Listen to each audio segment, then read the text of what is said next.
You know, before Sonic Hedgehog, Crunch Bumblebee, and Bobsy the Bobcat, there was Dizzy. No, not that one. I'm talking about Dizzy, Hero of the Oak Folk, originally created by the Oliver twins in 1987 before being handed over to Big Red Software in the 90s. There are essentially two kinds of Dizzy game, the platforming puzzle-solving ones and the spin-offs, which I don't care about. They were released on several platforms as time went by, but were originally created for the ZX Spectrum and Amstrad CPC, which you might not have heard of if you're too young or American. Since you're watching this video, I'm going to assume that you'd like to know more, but going through all of these games might take a while since, there's a few of them. So after much careful consideration, I've decided to focus on the second game, Treasure Island Dizzy. Now, you can play these games online without having to install an emulator, but this would prevent me from using save states, which are, kind of useful. So I will be using Fuse for the Spectrum version and Caprice to run the Amstrad variant. The Spectrum version has more colours, but suffers from the usual problem of attribute clash, which makes Dizzy blend into the scenery. The Amstrad doesn't have this problem, but can only display 4 colours on screen at once, which makes Dizzy look kind of, Now that we've set up our emulator, it's time to actually play the game. Welcome to Treasure Island Dizzy. So you are an egg, and you're trapped on an island, just like me. So naturally your first instinct is to escape.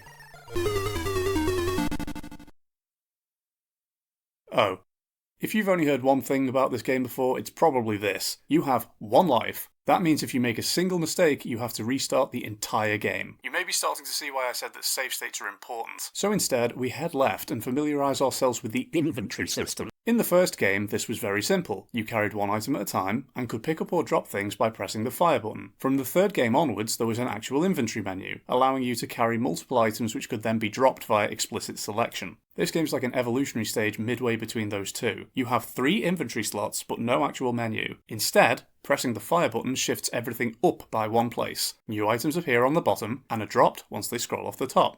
This has some, consequences, as we'll see later. Last but not least, there's the coins. They don't take up inventory slots, and are instead counted separately. You get 500 points for each one you collect.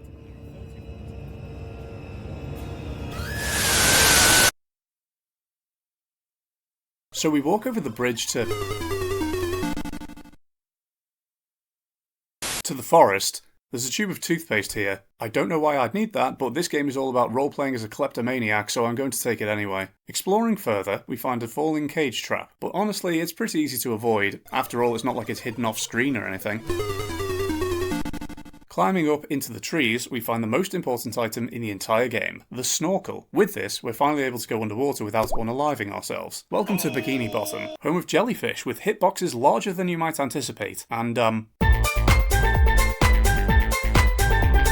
fun fact, if you die here, you're awarded the usual 1000 point room discovery bonus when your corpse floats up to the screen above. Our goal is to reach this ledge so that we can emerge on the other side of the water. To do that, we need to move this loose rock so that we can be propelled upwards by the world's sturdiest bubble. This seems easy enough. We just need to pick up the spade we walked past earlier, except you might have noticed that we have a problem. The spade is now below the snorkel in our inventory, which means that if we try to drop it, we will die.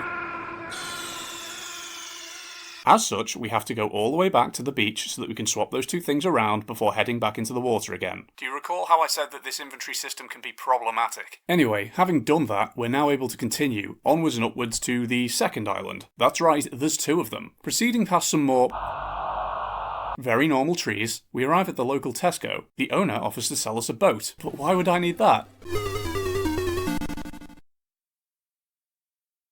How? You might think that this is what the coins are for, but no. This man only wants to exchange things for unusual items, which you'll notice is not a clearly defined term, although his bucket might be a good example of one, since for some reason it remains empty even if you drop it underwater. Do you accept toothpaste?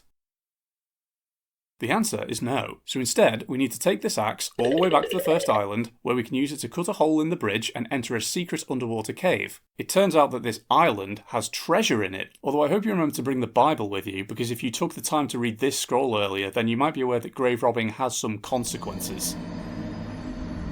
Fortunately, the shopkeeper accepts our stolen valuables without asking any difficult questions. Now we can... What? It turns out that the boat is incorporeal unless we attach a motor to it, which our vendor somehow neglected to mention before, so it looks like we'll need to acquire something else to exchange with him. This is actually simpler than you might expect, since you may have noticed that Dizzy kicked this stone when we were climbing trees earlier. What you might not have realised is that doing this lowers a platform elsewhere, allowing us to explore a new part of the village and die to this bullshit again. It's here that we can find a video camera and a glass sword. For whatever reason, our capitalist friend doesn't consider a glass sword to be unusual, but he does accept the camera. So now that we have a motor, we can finally... The motor won't work without fuel, so now we need to find another valuable item to exchange with the salesman. Are you noticing a pattern? At this point though, you probably won't know what to do next. Fortunately, I do. So let me give you the answer. You put the glass sword on the other grave to open another secret cave entrance. The scroll explaining this is inside that cave, so good luck figuring that one out on your own. Oh, and I hope you remember to bring the snorkel because you can indeed drown in this waist-high water. Exploring to the right, we meet famous YouTuber Sean. Hello, everyone. Except that is a lie, because the item description reveals that this skull is an imitation. Or should I say, an imposter. There doesn't seem to be anything else over here, so instead we head left and obtain the dynamite. Now we just need to avoid Mr. Krabs and the fish that stops existing, so that we can take those explosives back to the first island. We'll also need to head back into the trees to fetch the Inf-A Red detonator. To the left of those trees is a mine where we can use these tools to deform the environment in real time using geomod technology. This allows us to pick up a bag of gold coins. I was kind of expecting it to be a gold nugget, but okay. Why does the shopkeeper accept this but not individual coins? Anyway, we now have the fuel we needed, so surely the game is over now. Why isn't it moving? Oh, silly me, we need to start the engine. You might think that this key, right next to where the boat is, would do that, but you would be incorrect. We actually need a different one, and can you guess who has it? I feel silly even bothering to explain what we do next, since it's just so obvious, but as you might expect, we need to use the incorrect key to unlock a barrel so that we can enter the secret kitchen and steal a microwave. Now we just need to take it back up to the surface and trade it in at cash converters. Unfortunately, you might find that there is a problem. You see, enemies remember their position when you leave a screen, and appear in the same place when you come back. So if you didn't make sure that these fish were sufficiently out of the way last time you passed through here, you will die as you come back up. So here's a pro tip. You can jump in place on this rock in order to slowly move them back into a safe position. With that out of the way, we can finally get the correct key from the store owner. We'll never need to talk to him again, and probably shouldn't, since doing so crashes the game. Now that our boat is moving, we can cross the final stretch of water to reach...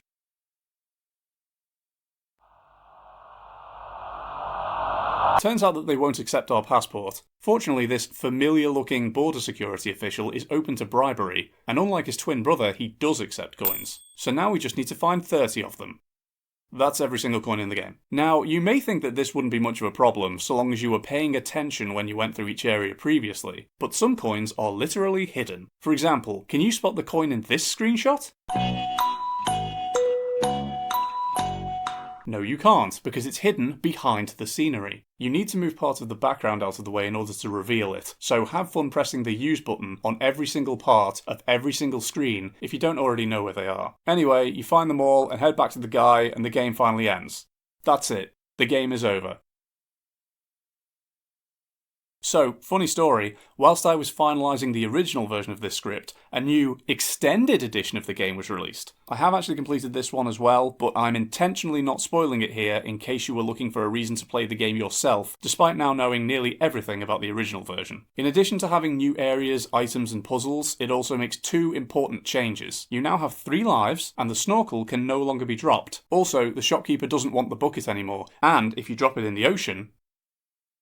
Oh, okay. I guess some things haven't been changed. It can be played online at yokefolk.com or download it from the fan games section, so feel free to do either of those things if you want. Anyway, I should probably stop talking before I accidentally reveal anything else. Thanks for watching, and I hope you have an excellent day.